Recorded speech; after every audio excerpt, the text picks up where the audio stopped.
Si tu penses que la BRVM c'est uniquement un marché d'actions, tu rates une opportunité entière de la bourse.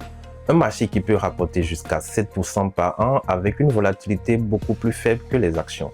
Ce marché, c'est le marché obligataire. Et aujourd'hui, on va décortiquer comment il fonctionne, qui l'utilise et comment toi, moi, tu peux y accéder concrètement. Bonjour à tous, je suis Géraud et sur cette chaîne, on parle d'investissement, de marché financier et de la BRVM. Si tu es nouveau ici, abonne-toi, on publie régulièrement du contenu concret. Bienvenue dans ta Minute Finance.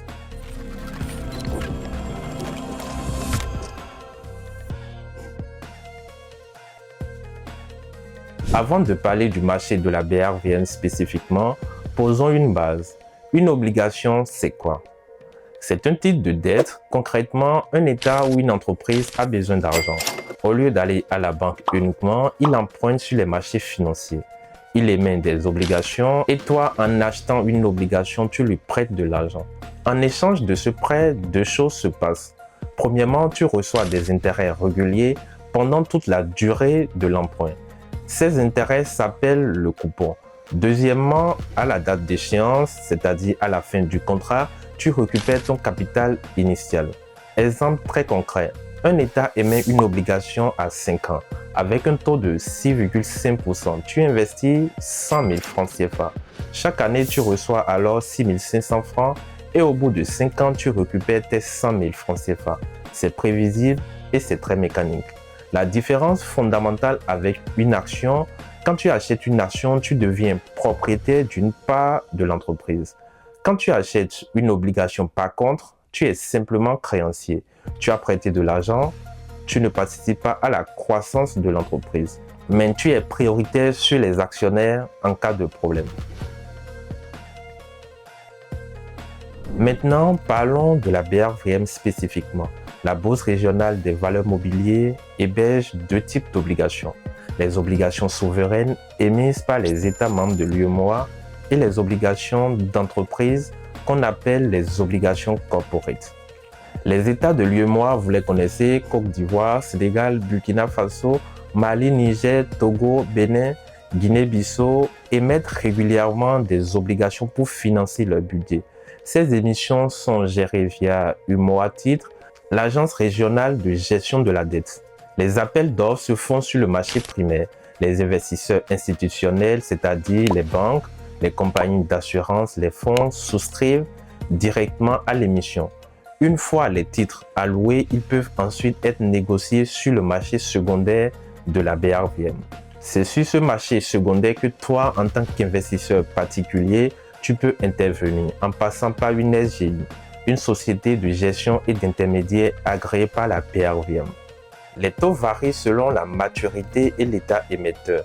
À titre indicatif, les rendements des obligations souveraines UEMOA se sont situés entre environ 5,5% et 7,5% ces dernières années selon la maturité. Comprendre la différence entre ces deux marchés est essentiel. Le marché primaire, c'est le moment de l'émission. Un État annonce qu'il cherche à lever des fonds. Les investisseurs soumettent alors leur offre. C'est une vente aux enchères inversée. Le problème pour un particulier, ce marché est surtout accessible aux institutionnels, c'est-à-dire les banques, les compagnies d'assurance. Le ticket d'entrée est souvent très élevé. Le marché secondaire, par contre, lui, c'est la bourse. Les actions déjà émises s'y négocient entre les investisseurs. C'est ici que tu peux acheter ou vendre via ton SGI. Mais il y a un point très important à connaître. La liquidité du marché secondaire obligataire de la BRVM est très limitée. Les volumes d'échange sont faibles. Si tu achètes une obligation et que tu veux la revendre avant son échéance, tu n'es pas certain de trouver un acheteur rapidement. C'est pourquoi les obligations BRVM sont généralement des investissements à détenir jusqu'à l'échéance. Alors concrètement, comment est-ce que tu fais pour investir dans les obligations? La démarche est similaire à ce qu'on a vu pour les actions. Le lien de la vidéo est en description, vous pouvez aller la voir. D'abord, tu passes par une SGI agréée. Tu peux trouver la liste complète sur brvm.org. Tu ouvres un compte, tu alimentes ce compte et tu passes un ordre d'achat sur les obligations disponibles sur le marché. Maintenant, quel montant minimum? Ça dépend des SGI et des obligations qui sont disponibles. Certains titres se négocient avec un nominal de 10 000 francs, d'autres avec 100 000 francs. Ce que je vous conseille, c'est de vous renseigner auprès de votre SGI sur ce qui est accessible avec votre capital. Les obligations ont des avantages réels. Premièrement, la prévisibilité.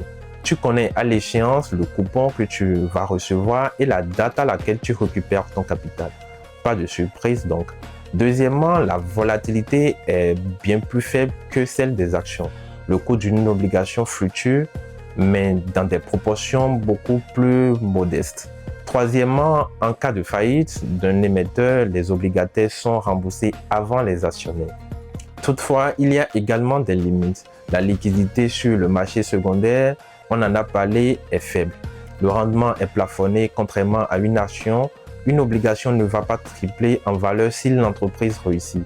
Et il existe un risque de défaut, c'est-à-dire même pour les États, peu probable, certes, mais pas nul.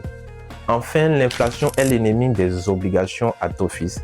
Si l'inflation dépasse ton coupon, tu perds du pouvoir d'achat en termes réels. Les obligations n'ont pas pour rôle de te rendre riche rapidement. Leur rôle dans un portefeuille, c'est la stabilisation et les revenus réguliers. Si tu es sur une stratégie de long terme à la BRVM, un portefeuille mixte, une partie action, une partie obligation peut lisser les performances et réduire le stress des périodes de baisse. La proportion classique dépend de ton âge et de ta tolérance au risque. Plus tu es proche d'avoir besoin de ton argent, plus la part d'obligation dans ton portefeuille devrait être beaucoup plus élevée. Voilà pour le marché obligataire de la BRVM. Un marché moins médiatisé que celui des actions, mais qui mérite d'être connu. Si tu veux approfondir, retrouve la liste des SGI agréés sur la brvm.org ou sur CK Analytics. Si cette vidéo t'a apporté quelque chose de concret, un like, ça m'aide vraiment à continuer à produire ce contenu. À la prochaine, c'était Géraud.